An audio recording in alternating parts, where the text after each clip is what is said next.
नमस्कार साथियों, 2 अक्टूबर को महाराष्ट्र में क्रूज पर एक बड़ी पार्टी होती है।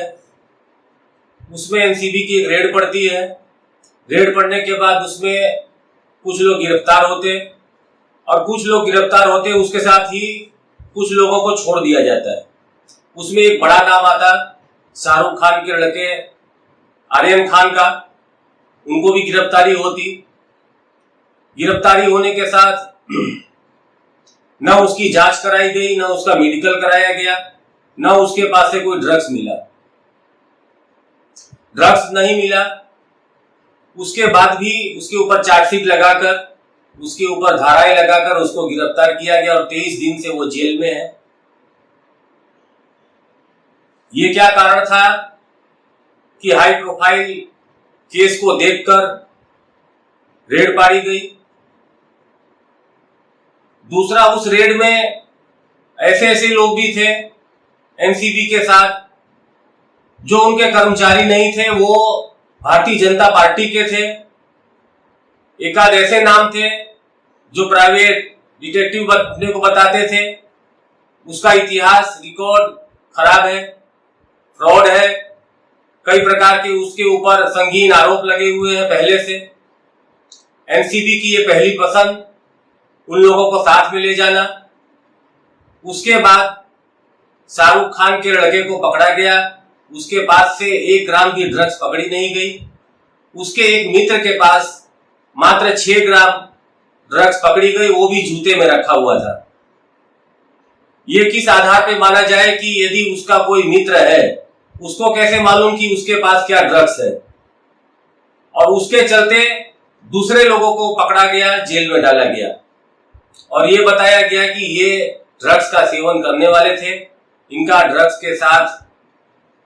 के सप्लायर के साथ इनका संबंध है।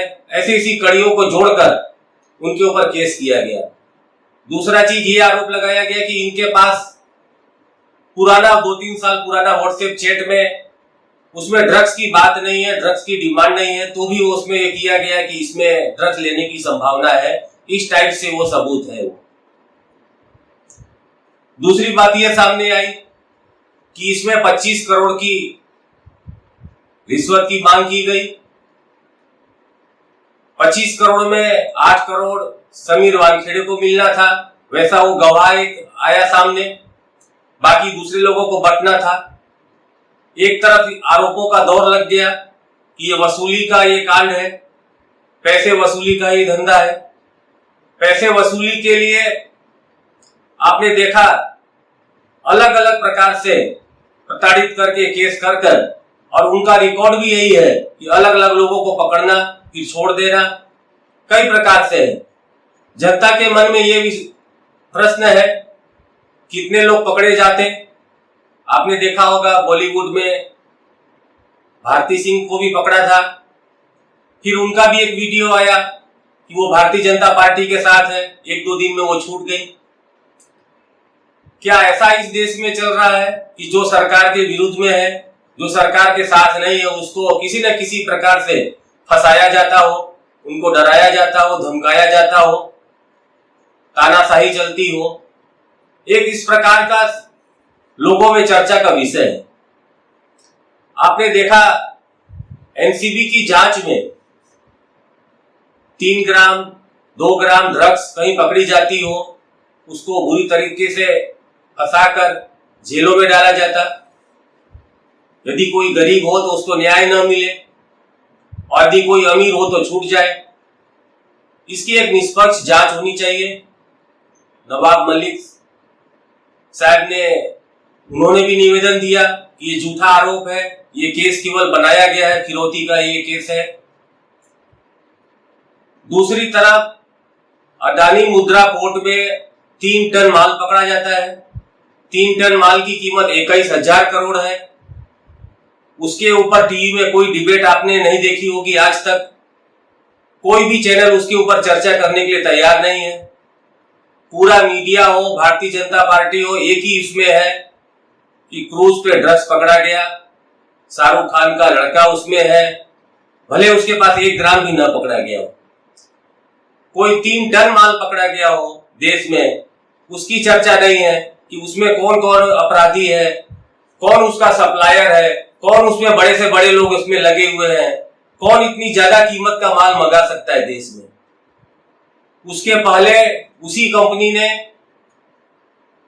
25 टन माल उतारा था, वही पाउडर खाकर, और वो माल सप्लाई हो गया। उसकी जांच भी नहीं हो रही है, उसके ऊपर भी कोई सरकार जवाब देने के लिए नहीं है।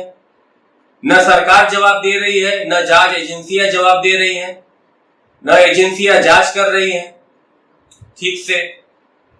यदि उसके ऊपर ध्यान दिया जाए सबसे पहले कि जो मुख्य सप्लायर है, जो टनों में माल भारत में सप्लाई कर रहा है, तो ये 2-3 ग्राम वालों को आराम से पकड़ा जा सकता है और उस पर कंट्रोल भी किया जा सकता है। दूसरा, जो अधिकारी है समीर वानखेड़े, उन पर यह भी आरोप है कि उन्होंने नौकरी भी गलत तरीके से ली, धर्म परिवर्तन किया, उसमें उनको आरक्षण का लाभ नहीं मिलता है। ये जांच का विषय है, एक एक करके जांच होगी। मेरा तो इतना ही मानना है कि इसकी निष्पक्ष जांच हो, सरकार किसी के साथ भेदभाव न करे, और जनता को भी केवल इस समय एक ही चीज की पड़ी है, मीडिया एक तरह से लोगों को ब्रेन वॉश करना चालू कर दिया है। देश में नफरत का माहौल, हिंदू मुस्लिम अलग अलग प्रकार से लोगों के दिमाग में एक ही चीज बन गया है, और कुछ लोग खुश भी हो रहे हैं कि देखो कैसे एक मुस्लिम पकड़ा गया, कैसे उसके साथ जेल में है। इसमें धर्म और जाति की बात नहीं होती, नंबर सबका आता है। अन्याय किसी के साथ भी हो सकता है, किसी भी धर्म के साथ हो सकता है, किसी भी जाति के साथ हो सकता है, कोई भी व्यक्ति हो, अन्याय किसी के साथ नहीं होना चाहिए, सबको न्याय मिलना चाहिए। और जो अधिकारी है वो निष्पक्ष रूप से काम करे, सरकार के इशारे पे काम न करे, सरकार के इशारे पर वो किसी को गिरफ्तार न करे, किसी पर झूठा केस न करे, किसी को प्रताड़ित न करे, तभी एक अच्छे लोकतंत्र की और संविधान भारत का मजबूत हो पाएगा। आज के वीडियो में इतना ही। जय हिंद, जय भारत।